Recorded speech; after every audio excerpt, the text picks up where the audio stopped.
When I'm helping women over 40 downsize, the number one thing that comes up again and again is guilt. In this video, we are going to talk about why downsizing can bring up guilt and what to do about it. If we're meeting for the first time, my name is Sheila and I'm a downsizing mentor. I help people who are going through major life transitions declutter their homes and their minds so they can move forward with less stress and more peace. Most people, when they think about downsizing, think about decluttering or moving to a smaller house or both. And while downsizing can be either of those things, really the most important part is not the stuff or the house. The most important part about downsizing is deciding what you're keeping and what you're letting go of, both physically and emotionally. So many of us are living in a prison of what ifs and if onlys. We are stuck by the if onlys from the past. If only this had happened, if only that hadn't happened, or the what ifs from the future. What if this happens? What if I'm not prepared? What if I need this stuff someday? We get trapped by these if onlys from the past and these what ifs from the future, but the beauty of downsizing is using this present moment to decide what kind of life you want to create. On one of my YouTube videos where I was talking about decluttering, someone left a comment and he said, "I can't believe that you are encouraging people to get rid of stuff that's still perfectly useful. Waste not, want not." And I can't think of any worse advice to give to someone who's downsizing or decluttering than to tell them waste not, want not. It just feeds into this fear and this guilt and this idea that, oh, I shouldn't get rid of this stuff because I might need it. What if I need it? What if it's useful? Obviously, I'm not telling you to be wasteful. What I am saying is if the item is useful, the question then becomes, is it useful to you? And is it useful to you right now in your current season of life? Maybe it was useful to you 10 or 15 years ago and things have changed and it's no longer useful to you. It is okay to let it go. Just because you have kept something in the past doesn't mean you have to keep keeping it. Another reason that downsizing can bring up guilt is all of the emotional weight of downsizing, because we have the stuff that we can see and then we have the unseen expectation and the burden of what everyone else thinks we should do with it. And this is especially true when it comes to family heirlooms and sentimental items. But sentimental items are tricky. I always tell people don't start with sentimental items when you're downsizing or decluttering, but eventually you will get to the sentimental items. And what do you do then? First of all, it's important to decide what is sentimental and what is not. If everything is sentimental, nothing is sentimental. So for example, if you have every single scrap of paper that your kid ever brought home from school, every single homework assignment and all the papers that they ever did, you have boxes and boxes of this stuff. And then none of it is really special because it's all crammed into these boxes. Whereas if you pulled out your favorites and you made a memory book or you put them in a special box just for that purpose, then all of a sudden the ones that you have carefully selected become more special and more meaningful because you took the time to thin them out and let go of the rest. And it's like that with almost everything. When you really decide what's sentimental and you narrow it down, it makes those items that you keep even more meaningful and even more special. And as for the things that you're letting go of, you can release them with gratitude. You can thank them for serving a purpose in your life and then let them go freely. Sometimes we feel guilty letting go of the stuff because of what's called the sunk cost fallacy. We think, well, I've already spent the money and so I should just hold on to it because I spent the money on it. That's the same as watching a movie and getting an hour into a movie and thinking, I really don't like this movie, but I've already watched an hour of it, so I might as well finish it. You've already wasted an hour, but watching the rest of the movie doesn't get you that hour back. It's the same thing with stuff. Holding on to stuff just because we spent money on it does not bring the money back. It's okay to forgive yourself if you feel like you made mistakes by buying things. Sometimes we hold on to stuff just simply out of guilt. You might find that guilt is your biggest source of clutter, but you can ask yourself, if I didn't feel guilty, would I keep this? And if the answer is no, it's okay to let it go. Sometimes the guilt comes from thinking that we need to hold on to this stuff to pass it down or give it to the next generation, and you may find that no one wants your stuff. It's one of the harsh truths about decluttering that no one talks about, but everyone needs to hear, is that sometimes when you go to pass things down, you will find there's no one to pass them to. You may find that no one actually wants the stuff. Another way that downsizing can bring up guilt is if we have the burden of responsibility of storing someone else's stuff. Have you become the storage unit for the family's belongings? Do you have stuff that belongs to other people in your garage, your attic, or your basement?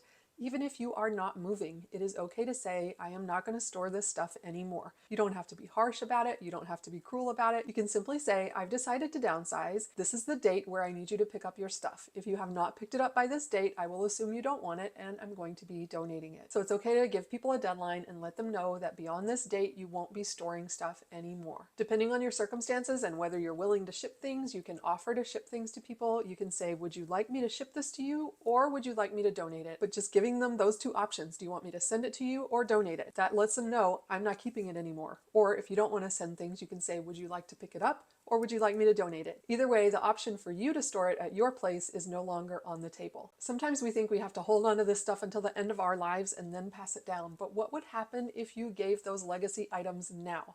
What would happen if you told everyone, hey, when I'm gone, I want you to have this. I'd like to give it to you now. The advantage of doing that is that it frees up your space in the current moment. It allows you to see them enjoying the stuff right now. It also clears up the confusion and the arguing after you're gone with people saying, oh, she promised this to me. Oh, no, I wanted that. Or maybe no one wanting it, and then the stuff just gets donated without you being there to tell the story and pass it along. It's much better to pass it on in person, so you can give those legacy items right now. There's no need to wait until the end of life to pass things down to the next generation. Some people do what's called a memory party, where they lay out all of the keepsakes and mementos, and they have relatives over. Maybe if you've got people coming over around the holidays, you can put all the keepsakes out there, tell the stories, take the pictures, and then decide who's going to get what, and you pass it on to them directly. We are the managers and the stewards of our stuff, but if we don't put down some rules, sometimes that stuff ends up calling all the shots and managing us instead. So whether you're moving or not, when you're downsizing, you can lay down some ground rules. For example, you can say, I'm going to keep one box of keepsakes per decade,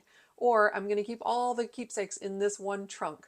Just having a container will help you to keep things literally contained and give you those boundaries to work with. You can also use boundaries like the one in, one out method. Like from now on, when I get one of something, I'm going to release another one. So if I get one book, I'm going to let go of a book. But in the beginning of downsizing, when you're starting to let go of things and thin out your belongings, you might have to do something more like the 1 in, 10 out rule, where I get one book and I release 10 books. Whatever number you decide to go with, that's your rule, that's your boundary, and it's a way that you tell the clutter who's boss. If you've gotten any value out of this video so far, it would mean the world to me if you would hit that subscribe button so that I can reach more people and help more people. Thank you so much. Let's keep going. There are lots of books and videos that will teach you different questions to ask when you're decluttering, and some of those questions can be really helpful, but I still find that the best questions are the ones that I learned from the Minimalists. For example, the first one is spontaneous combustion, and that is, if this item vanished, would I replace it? If the answer is no, it's okay to let it go. The second question that I learned from the Minimalist is, am I keeping this item for just in case or just for when? Here's the difference.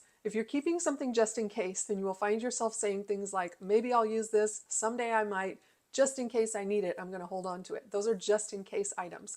A just for when item is something that you don't necessarily use all the time. Maybe you haven't even used it in the past year, but you still know that if you needed it, you would have to go out and replace it. Something like a hammer or a toilet plunger. Things that maybe you don't use very often, but you still need to have one on hand. Those are the just for when items. So just in case versus just for when, that is the difference. I do keep some things just for when I'm going to need them because I know it's only a matter of time before I need them. But if it's something that I might need or maybe someday I might use, that's a just in case item. I have never once regretted letting go of a just in case item. Sometimes downsizing doesn't mean moving. Sometimes it just means repurposing your current space. So for example, I knew one woman who was in her mid-50s, all of her kids had grown and gone, and she was left with an empty bedroom. And in this bedroom, she had her daughter's prom dresses, homecoming dresses, bridesmaids dresses. This closet was packed full of all these formal gowns that would never be worn again. And then the room itself was just a catch-all for a bunch of storage and clutter. So this woman looked at the room and she asked herself, what have I allowed this room to become? What has it become? And what do I want it to be instead? She decided this room has become a catch-all. It has become a hub of clutter, and everything that doesn't fit in the rest of the house, it gets dumped here. And what I want it to become is my sewing room. So she pulled everything out. She gave her daughters a chance to come get the dresses, or she would be donating them. And then she repainted the room and she put up some shelving and little baskets with all of her fabric. She moved her sewing machine into that room, and then she had this beautiful sewing room that was just for her. It was her oasis, and she loved to come to that sewing room every day after work. So she took her existing space and downsized it by removing the stuff that did not belong. And that's really what downsizing is about. It's not necessarily about how much you get rid of or where you move or how many square feet you have. It's about making your space work for you in this season of your life. Sometimes downsizing can be discouraging because we forget that it is not a linear process. We think that, oh, I'm just going to downsize. I'm going to make the decision to downsize and it's going to be smooth sailing from there. And that is not the case. You're going to find that there are some ups and downs. There are going to be some days that are harder than others, especially depending on what else you have going on in your life, like grief or health issues or family circumstances. So just remember, it's not always going to be the same every day, and that's okay. That's why I always say take lots of before and after pictures, and it will help you on those days when things are a little bit harder to look back at those before pictures and see how far you've come. As you're decluttering, you're going to end up with some empty space. It might be an empty shelf, a cabinet, a drawer, a countertop. And you might be tempted to go out and buy stuff to fill that space because it might feel weird to have it empty. I always say give it some time and let that space breathe, and then see how you feel with that empty space. Embrace the space. Sometimes it's really healing just to have some emptiness, just to have some room for your house and your space to breathe. So it's okay to leave some spaces empty for a while until you decide what you want to do next. Really, the ultimate goal for downsizing is not necessarily the amount of stuff you have or the size of the house you have. It's about making room for what matters, both emotionally and physically. If you like my teaching style, you're going to love my course, The Decluttered Move, where I walk you through everything you need to know to declutter and downsize with ease. You can scan the code on your screen or tap the link in the description to get started. I can't wait to see you there. And don't forget, you've got this.